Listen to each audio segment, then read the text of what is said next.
ಎಲ್ಲ ಹುಡುಗರು ಊರ್ಗ್ ಹೋಗ್ಬಿಟ್ಟವ್ರೆ, ಇರಾಕ್ ನಾವ್ 3 ಜನ. ಹೋಗಿ ಹೋಗೋಣ ಬರ್ತೀರಾ? ಈಗ ನನ್ನ ಹತ್ರ ದುಡ್ಡಿಲ್ಲ, ನೀ ದುಡ್ಡು ಹಾಕ್ಬಿಟ್ಟು ಟಿಕೆಟ್ ಕೊಡ್ತೀನಿ ಅಂದ್ರೆ ನಾವ್ ಬರ್ತೀನಪ್ಪ. ಆಯ್ತಪ್ಪ, ನಾನೇ ದುಡ್ಡು ಹಾಕ್ತೀನಿ, ನೀನ್ ಬರ್ತೀಯ? ಅಯ್ಯೋ ಈಗ ಆಟ ನನ್ ಮಗ ಎಲ್ಲಿ ಬರ್ತಾನಪ್ಪ, ಇವ್ ಡೌ ಬಿಡ್ಬೇಕಲ್ಲ ಬರಕ್ಕೆ. ಅಕಸ್ಮಾತ್ ಆಗಿ ಏನಾರು ಬಂದ್ರು ನಾಯಿ ಹೊಡೆದಂಗ್ ಹೊಡಿತಾಳೆ. ಬರಲ್ವೇನೋ? ಎಲ್ಲಿ ಬರ್ಲಿ ಗುರು, ನಮ್ ಹುಡುಗಿ ಬೈತಾಳೆ, ಎಲ್ಲಿ ಹೋಗಕ್ಕೂ ಬಿಡಲ್ಲ. ಅದ್ರಲ್ಲೂ ನಿಮ್ ಜೊತೆ ಬಂದಿದ್ದೀನಿ ಅಂತ ಗೊತ್ತಾದ್ರೆ ಪಕ್ಕ ಬಿಟ್ಟೋಗ್ತಾಳೆ. ನನ್ ಮಗ ಹುಡ್ತಾನೆ ತಪ್ಪ ಮಾಡ್ಬಿಟ್ಟವನೆ ಕಣ, ಅಕಸ್ಮಾತ್ ಗಂಡ್ಸಾಗ್ ಹುಟ್ಬಿಟ್ಟವನೆ. ಲೈ ಬದುಕಿದ್ರೆ ಗಂಡ್ಸ್ ತರ ಬದುಕಿರ್ಬೇಕು, ಗಾಂಡು ಆಗಲ್ಲ. ಈ ಬಾಳ್ ಬದುಕೋ ಬದ್ದು ಬೀಜ ಸಿಕ್ಕಂಡ್ ಸತ್ತೋಗ್ಬಿಡು. ನಾನು ಏನಪ್ಪಾ ಮಾಡ್ಲಿ, ಈ ಮಕ್ಕ ಕೊಳ್ ಬಿದ್ದಿರೋದೇ ಹೆಚ್ಚು. ಅದ್ರಲ್ಲೂ ಈ ಮಕ್ಕ ಮೇಲೆ ಡೌಟ್ ಪಡ್ತಾಳೆ. 10 ನಿಮಿಷಕ್ಕೂ ಫೋನ್ ಹಚ್ಚಿ ಎಲ್ಲಿ ಎತ್ತ ಅಂತ ಕೇಳ್ತಾಳೆ. ತಗೊಳಪ್ಪ, ಅವಳೆ ಫೋನ್ ಮಾಡ್ತಾಳೆ, ಅವಳ ಬಾಯಿಗೆ ಇತ್ತಾಕ. ಲೈ ಫೋನ್ ಎತ್ತ, ಅವ್ರು ಹೆಂಗ್ ಮಾತಾಡ್ತಾರೋ ನೀನು ಹಂಗೆ ಮಾತಾಡ್ಬೇಕು. ಅವ್ರು ಬಿಟ್ಟು ಹೋಯ್ತೀನಿ ಅಂದ್ರೆ ನೀನು ಬಿಟ್ಟು ಹೋಯ್ತೀನಿ. ಹಲೋ, ಹೇಳೋ. ನಮ್ಮ ಹುಡುಗರ ಜೊತೆ ಮೂವಿ ಹೋಗ್ತಾ ಇದೀನಿ ಕಣೆ.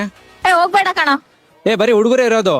ಯಾವನಾದ್ರೂ ಆಗಿರ್ಲಿ ಹೋಗ್ಬೇಡ ಅಂದಿರ್ತಾನೆ, ಹೋಗ್ಬೇಡ ಅಷ್ಟೇ. ನಾನು ಹೇಳ್ದಂಗ್ ಕೇಳ್ಕೊಂಡು ಇರಂಗಿದ್ರೆ ಇರು, ಇಲ್ಲದ್ರೆ ನನ್ನ ಬಿಟ್ಟೋಗು. ನೀನು ಅಷ್ಟೇ, ನಾನು ಹೇಳ್ದಂಗೆ ಕೇಳ್ಕೊಂಡು ಇರಂಗಿದ್ರೆ ಇರು, ಇಲ್ಲ ನಾನು ಬಿಟ್ಟೋಗ್ ನೀನು. ನೋಡಪ್ಪ, ನಮ್ಮ ಹುಡುಗ ಕೊನೆಗೂ ಗಂಡ್ಸಾಗ್ಬಿಟ್ಟ.